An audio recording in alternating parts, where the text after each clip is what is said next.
question. I'm going to make just a brief statement. Then the Democratic leader will make a brief statement, and I'm not going to take any questions. Nor am I.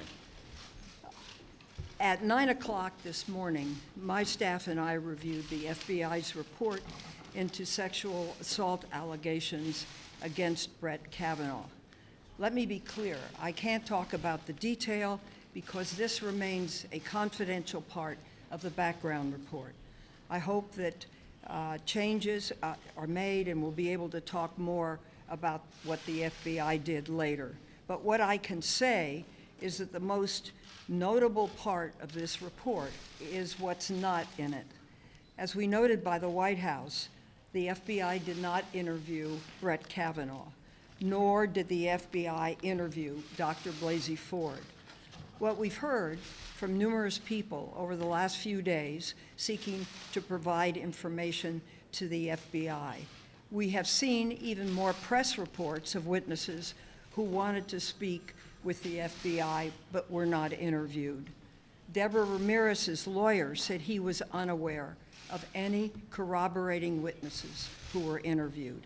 Candidly, what we reviewed today in a very limited time, I was there, I had to leave, the report is in parts, and I had the opportunity to read some, but not all of it. It looks to be a product of an incomplete investigation that was limited, perhaps by the White House, I don't know.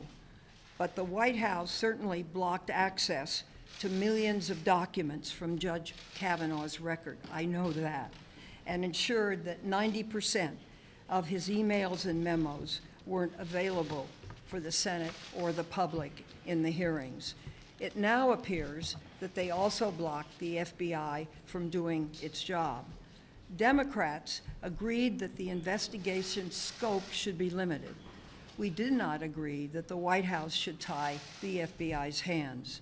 It's simply not credible to say that public testimony in last week's hearing is a substitute for interviews by FBI agents.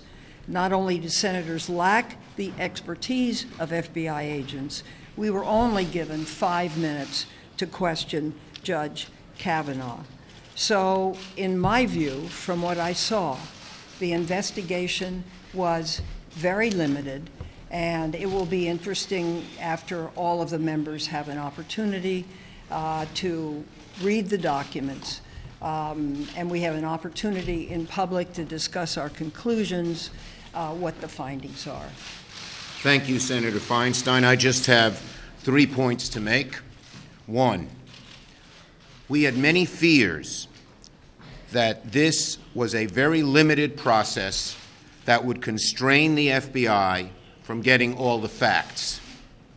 Having received a thorough briefing on the documents, those fears have been realized.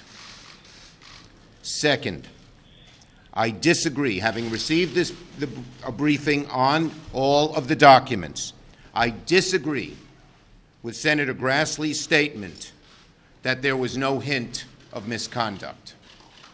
And third, we are reiterating our call, given how limited these documents were and how limited the scope of this investigation was.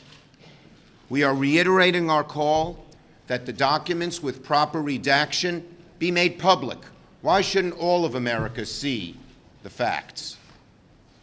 And second, we are reiterating our call to make the directive that the White House and Counsel McGahn sent to the FBI public, because we believe it greatly constrained the investigation from the get-go.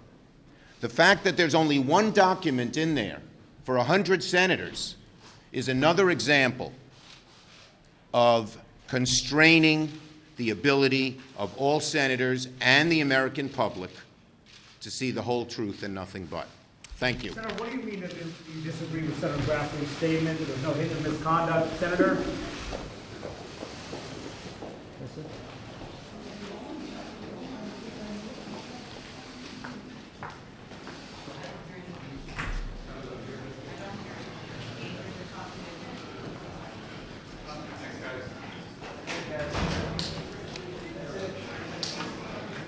Kavanaugh.